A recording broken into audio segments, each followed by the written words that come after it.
Hey everyone, welcome to Clickheads. I'm Eddie the Chump, and today we're going to be talking about Activision Blizzard making more money from mobile gaming than they do anything else. So let's get the facts straight. In a recent earnings call, Activision Blizzard reported that 32% of their income came from mobile and ancillary sources. In real-world terms, that equates to $633 million. Yikes, that's a lot of money, especially when you consider the console and PC revenues are both smaller at $595 and $521 million respectively. Now, the headline is true. Activision do make more money from mobile than real games when they're separated out into different categories, but that doesn't really tell the whole story. The old adage of there are lies, damn lies, and then there are statistics holds true. I think most people would agree console and PC being separated like that is important in some ways, but in others not so much. The game that Activision are perhaps best known for, Call of Duty, is cross-platform this year and has changed its microtransaction model from loot boxes to seasonal passes, and that cross-platform identity is only going to continue into the next era of gaming with the next-gen consoles.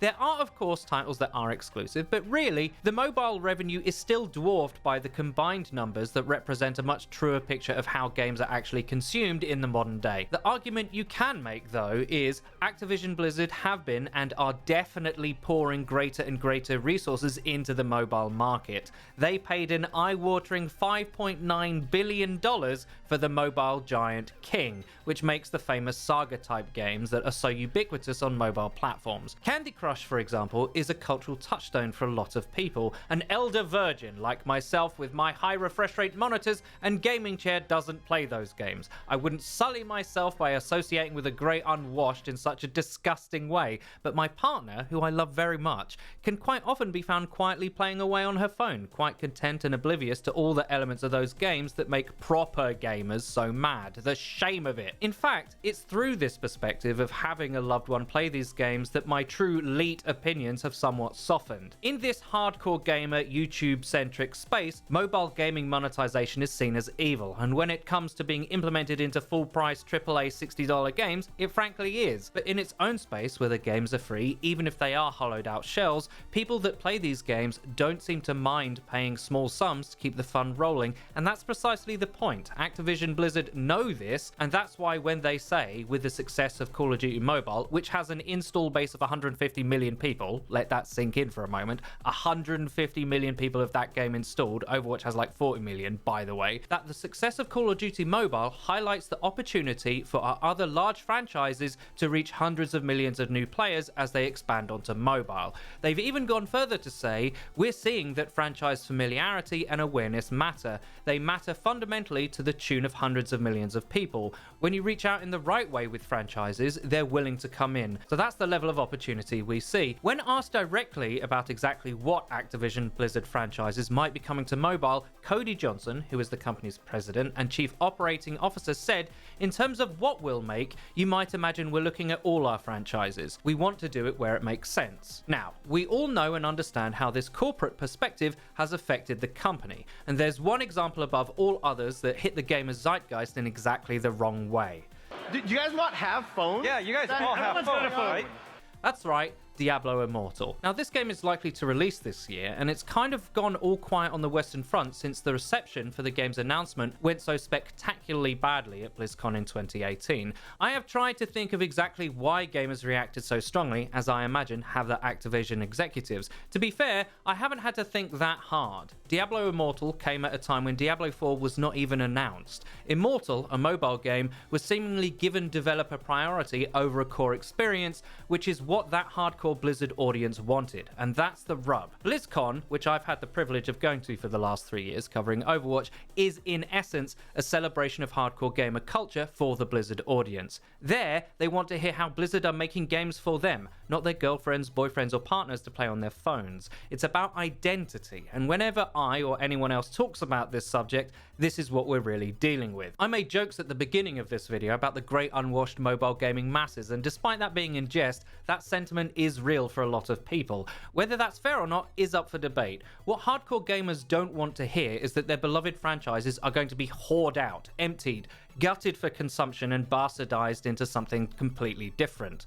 but from all the evidence, that is exactly what's going to happen. Now, I would argue Diablo Immortal doesn't get the reaction it did if Diablo 4 was announced first. Like, here's this cool extra game to pick up if you want. The real game is obviously what we care about the most, but we think this would be cool on your phone too. It's a strange position to be in, being a hardcore gamer or dedicated fan. There's a level of self-awareness of our own vulnerability to exploitation. We know that we're largely the gaming whales that execs dream about, ready to spend hard cash on seemingly anything to do with our favourite subcultures. But at the same time, don't take the piss, yeah? We have our limits, and first and foremost we care about games more than anything, not spin-offs, not side content, core games that are harder to make and make less money. And that's the real tension. When Activision sees that mobile individually makes more money, which it does, even with the caveats I mentioned earlier, they're confronted with a conundrum. Mobile game development is comparatively cheap and has monetization options everywhere. The games that we love are expensive to make, and as an audience, we are largely resistant to mobile-like monetization practices, or at least more so.